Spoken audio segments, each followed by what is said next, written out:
Price Lord. இயேசுவின் நாமத்தினாலே அன்பின் வாழ்த்துக்கள். மிஷனரி வாழ்க்கை வரலாறு பகுதியில் இன்னைக்கு நம்ம யாரை பற்றி பார்க்க போகிறோம் அப்படின்னா, ஜேம்ஸ் ஃப்ரேசர்.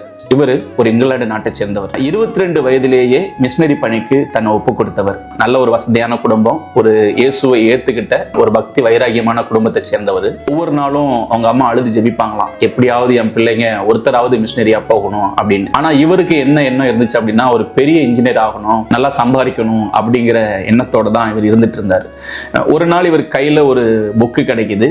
அந்த புக்கை படிச்சதுக்கு அப்புறம் ஏதோ ஒரு மாற்றம் அவருக்குள்ள உண்டாச்சு. இவர் போய் ஊழியம் பண்ண இடம் எங்க அப்படின்னா, சீனால இருக்கிற லிசு அப்படிங்கிற ஒரு பழங்குடியின மக்கள் மத்தியில தான் இவர் ஊழியம் பண்ணார். இங்கிலாந்துல படிச்ச ஒரு மனுஷன் ஒரு காட்டுல போய் வாழ ஆரம்பிச்சாரு, மக்களோட மக்களா இருக்க ஆரம்பிச்சாரு. அந்த மக்கள் மத்தியிலேயே வேதத்தை தயாரித்து கொடுத்து கடைசியில அவரோட அடக்க ஆராதனை வரைக்கும் அந்த லிசு மொழியிலேயே அவருக்கு அடக்க ஆராதனையும் நடந்து முடிஞ்சிருக்கு. இன்னைக்கு அந்த மக்கள் வெளியில பல பேர் மதிக்கக்கூடிய வகையில அவங்களோட வாழ்க்கை தரத்தை உயர்த்தியிருக்காரு. இப்படி அவர் வாழ்க்கையில என்னென்ன போராட்டங்களை கடந்து வந்தாரு, எப்படி அந்த மக்களை சந்திச்சாரு, அந்த மக்களை எப்படி கொண்டு வந்தார் அப்படிங்கிறது தான் இந்த பகுதியில நம்ம பார்க்க போறோம். எந்த ஊழியமா இருந்தாலும் ஆண்டவர் கொடுத்ததா இருந்தா அது உண்மையா நடக்கும். அதைத்தான் இந்த பகுதியில நம்ம பார்க்க போறோம். வாங்க வீடியோக்குள்ள போகலாம்.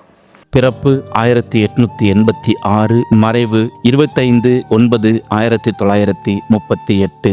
1886ஆம் ஆண்டு லண்டன் மாநகரில் பிறந்த ஜேம்ஸ் ஒரு கிறிஸ்தவ விசுவாச குடும்பத்தில் பிறந்து கிறிஸ்தவ நெறிகளால் வளர்க்கப்பட்டார். தன்னுடைய பள்ளி படிப்பில் சிறந்து விளங்கிய இவர் லண்டன் பல்கலைக்கழக மெட்ரிகுலேஷன் தேர்வில் இங்கிலாந்து நாட்டின் தலை சிறந்த மாணவர்களில் ஒருவராக தேர்ச்சி பெற்றார். லண்டனில் இம்பீரியல் கல்லூரியில் 1906ஆம் ஆண்டு பொறியியல் பட்டப்படிப்பில் சேர்ந்தார். கல்லூரி நாட்களில் பக்திக்கு அடுத்த காரியங்களில் அதிக சிரத்தை காட்டியதோடு ஓய்வு நாள் பள்ளி ஊழியத்திலும் ஈடுபட்டு வந்தார். தான் ஒரு முழுநேர ஊழியனாக செல்ல வேண்டும் என்பதை பற்றி அவர் ஒரு நாளும் நினைத்து பார்க்கவில்லை. தான் ஒரு தலைச்சிறந்த பொறியியல் வல்லுநராக வேண்டும் என்ற வாஞ்சையே அவரது உள்ளத்தில் இருந்தது.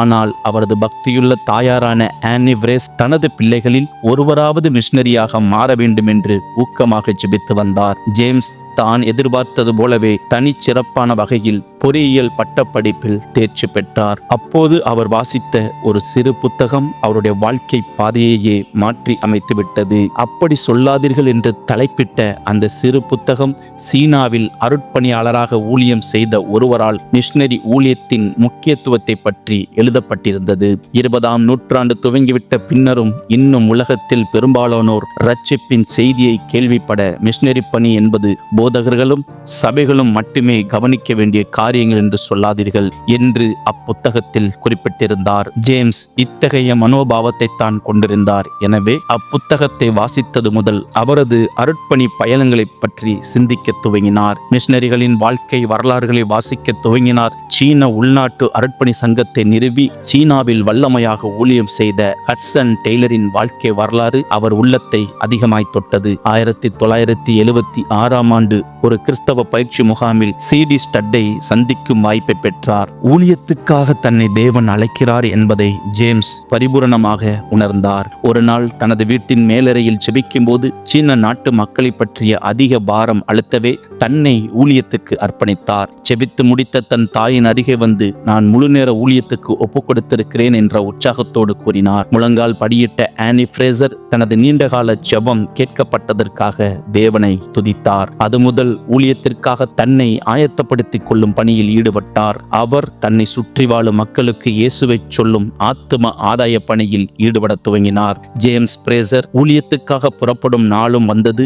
ஜேம்ஸை வழியனுப்பி வைக்க தாயாரான ஆனி ஃப்ரேசரும் சகோதரியான மில்லி சாண்டும் வந்திருந்தார்கள். அவர்கள் மறுபடியும் ஒருவரை ஒருவர் சந்திக்க பல வருடங்கள் ஆகலாம் என்பதையும், ஏன் அவர்கள் எழுதும் அன்பின் கடிதங்கள் வந்து சேர பல மாதங்கள் ஆகும் என்பதையும் அறிந்திருந்தனர். என்றாலும் ஆனி ஃப்ரேசர் விசுவாசத்தோடு தன் மகனை தொலைதூர ஊழியத்துக்கு அனுப்பி வைத்தார். அன்பான ஜிம், இன்று நான் லண்டன் நகரிலேயே அதிக மகிழ்ச்சியான பெண்ணாக இருக்கிறேன் என்று ஆனி ஃப்ரேசர் எழுதி கொடுத்த காகிதத்தை ஜேம்ஸ் தன் சட்டை பையில் பத்திரப்படுத்தி கொண்டார். சீன நாட்டின் தென்மேற்கு பகுதியில் பர்மிய நாட்டு எல்லைக்கு அருகே இருந்த டெங்குவே என்ற சிறிய பட்டணத்தில் அவரது ஊழிய பயணம் ஆரம்பமானது. அங்கு முதல் 6 மாதம் சீன மொழியை கற்றார். இந்த பகுதியில் சீனர்கள் மட்டுமின்றி ஹான், ஹக்கின், லிசு போன்ற பழங்குடி இனத்தவர்களும் வாழ்ந்து வந்தனர். எளிய ஆடையுடன் வடக்கே மலைப்பகுதியில் இருந்து 6 நாட்கள் பயணம் செய்து டெங்குவே வந்த ஒரு 4 பேர் தங்கள் மலைப்பகுதியில் வந்து ஊழியம் செய்ய அழைத்தனர். சீன மொழியில் பயிற்சி பெற்று பிரசங்கம் செய்யும் அளவு தேர்ச்சி பெற்ற நிலையில் லிசு இனத்தவரை நோக்கி தனது பயணத்தை தொடர்ந்தார். வாய்ப்பு வரட்டும் என்று காத்திருப்பது சாத்தானின் சோதனைகளில் ஒன்று என்றும் ஊழியத்துக்கான வாய்ப்புகளுக்காக காத்திருக்கும்படி வேதாகமம் ஒருபோது நமக்கு போதிக்கவில்லை. கைக்கு கிட்டும் காரியங்களில் ஊழியம் செய்யும்படியே கட்டளையிடுகிறது என்று தனது டைரியில் எழுதி வைத்தார் ஜேம்ஸ் ஃப்ரேசர். லிசு மக்களை நோக்கி பயணத்தை துவங்கும்போது ஜேம்ஸுக்கு வயது 22 மட்டுமே. வெகுநாள் பயணத்திற்கு பிறகு பாவோஷானுக்கு அருகே உள்ள மலைத்தொடர்கள் உள்ள பகுதியை வந்தடைந்தார். அப்பகுதியில் 1,00,000க்கும் மேற்பட்ட லிசு பழங்குடியினர் வசித்து வந்தனர். இவர்கள் நற்செய்தியை அதுவரை கேள்விப்பட்டதில்லை. எந்த மிஷனரியும் அங்கு சென்று ஊழியம் செய்ததும் கிடையாது. இந்த லிசு பழங்குடியினர் மலை சரிவுகளில் வசித்து வந்தபடியால் சீனர்கள் இவர்களை குரங்கு மனிதர்கள் என்றே அழைத்தனர். ஆனால் இவர்களோ சீனாவில் பூர்வ குடிகள் என்று வரலாறு தெரிவிக்கிறது. பின்னர் மங்கோலியா ஆக்கிரமிப்பின் போது சீனாவில் தென்மேற்கு பகுதியில் இருக்கும் மலைப்பகுதிகளுக்கு இவர்கள் விரட்டப்பட்டு விட்டனர். ஜேம்ஸ் முதலாவது இவர்களது மொழியை கற்க ஆரம்பித்ததோடு தாய்மொழியில் அவர்களுக்கு சுவிசேஷத்தை சொல்ல ஆரம்பித்தார். தனது தாயாருக்கு எழுதிய கடிதம் ஒன்றில் தாய் நாட்டில் உள்ள கிறிஸ்தவர்கள் கூட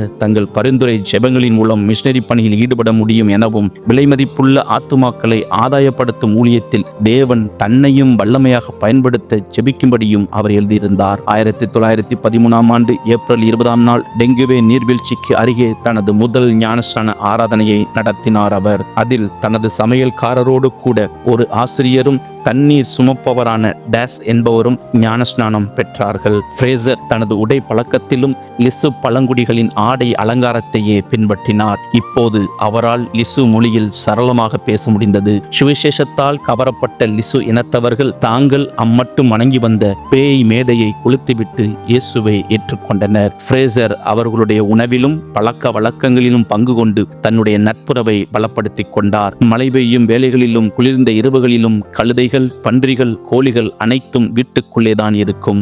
இவற்றுக்கு நடுவே அமர்ந்துதான் உணவை சாப்பிட வேண்டும். ஃப்ரேசர் ஒருபோதும் அம்மக்களை இதற்காக விமர்சித்ததில்லை. எனக்கு லிசு விசுவாசிகளை கொடுங்கள், நான் பன்றிக் கொட்டையில் கூட மெய்யாகவே மகிழ்ச்சியாக இருப்பேன் என்று ஃப்ரேசர் ஒரு சமயம் கூறினார். ஃப்ரேசர் பணி மூலம் 129 குடும்பங்களைச் சேர்ந்த 600க்கும் மேற்பட்டவர்கள் ஆதாயம் பண்ணப்பட்டனர். மேட்டில்டு ஹில் என்ற இடத்தில் சிற்றாலயமும் கட்டப்பட்டது. லிசு மொழியில் வேதத்தையும் மொழிபெயர்க்க ஆரம்பித்து மார்க், யோவான் சுவிசேஷத்தை முதலில் மொழிபெயர்த்து முடித்தார். ஃப்ரேசர் அவர்கள் பல தன்னார்வ லிசு நற்செய்தியாளர்களை ஏற்படுத்தி அவர்களும் ஊழியம் செய்ய பயிற்சி கொடுத்தார். முன்னோடி மிஷனரி ஊழியத்தில் மூழ்கியிருந்த ஜேம்ஸ் ஃப்ரேசரும் தனது மன வாழ்வை பற்றி தீவிரமாய் யோசிக்க நேரம் இருக்கவில்லை. தனது 43 வயதில் 1929ஆம் ஆண்டு ஊழிய தம்பதியரான ஃபிராக்ஸ் டைமண்ட் மகள் ராக்ஸியை தன் வாழ்க்கை துணையாக தெரிந்தெடுத்து மணந்து கொண்டார். இவர்கள் குடும்பமாக ஊழியம் செய்தனர். கேத்ரின் மற்றும் எய்லின் என்ற 2 பெண் மக்களை தேவன் தந்து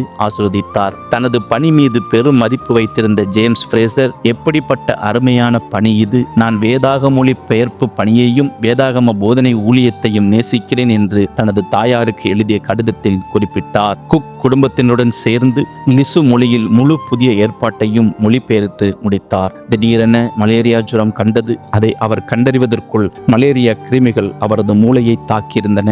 தொடர்ந்து 2 நாட்கள் கடுமையான காய்ச்சலினால் கஷ்டப்பட்ட அவர் சுய நினைவை இழந்தார். 1938ஆம் ஆண்டு செப்டம்பர் 25ஆம் நாள் ஜேம்ஸ் தனது 52ஆம் வயதில் இவ்வுலக ஓட்டத்தை முடித்து தான் ஆசையாக நேசித்த பரமனின் பாதத்தில் இளைப்பாறச் சென்றார். ஃபாலோஷான் ஆலயத்தில் நடந்த அவரது அடக்க ஆராதனை முழுவதுமாக லிசு மொழியிலேயே நடத்தப்பட்டது. ஃபாலோஷானில் கூடியிருந்த ஆயிரக்கணக்கான லிசு பழங்குடிகள் பாடிய துதிப்பாடல்கள் சுற்றிலும் இருந்த மலைகள் பள்ளத்தாக்குகள் எங்கும் எதிரொலித்தது. ஜேம்ஸ் ஃப்ரேசரின் ஊழிய வாழ்க்கையை சாட்சி பகிர்ந்தார்கள். இவரால் ஆண்டவருக்குள் வழிநடத்தப்பட்ட லிசு இனத்தவர் பின்னர் புரட்சியாளர்களால் கொடுமைப்படுத்தப்பட்ட வேளையில் கூட தங்கள் திட விசுவாசத்தில் இருந்து பின்வாங்கவில்லை. இன்றும் இந்த இனத்தவரில் பலர் மியான்மரிலும் சீனாவிலும் சாட்சியான வாழ்க்கை வாழ்ந்து வருகிறார்கள். கட்டம் கட்டும் பொறியியல் பட்டப்படிப்பு முடித்த ஒரு ஜேம்ஸ் ஃப்ரேசர் தேவனுக்கு தன்னை அர்ப்பணித்த போது பாவத்தில் கட்டப்பட்டிருந்த லிசு மக்களை கட்டவிழ்க்க தேவன் பயன்படுத்தியதோடு அம்மக்கள் மத்தியில் தேவ ராஜ்யத்தை கட்டியெழுப்பும் சிற்பியாக மாற்றினார். அவரால் திருப்பப்பட்ட விசு மொழி வேதாகமம்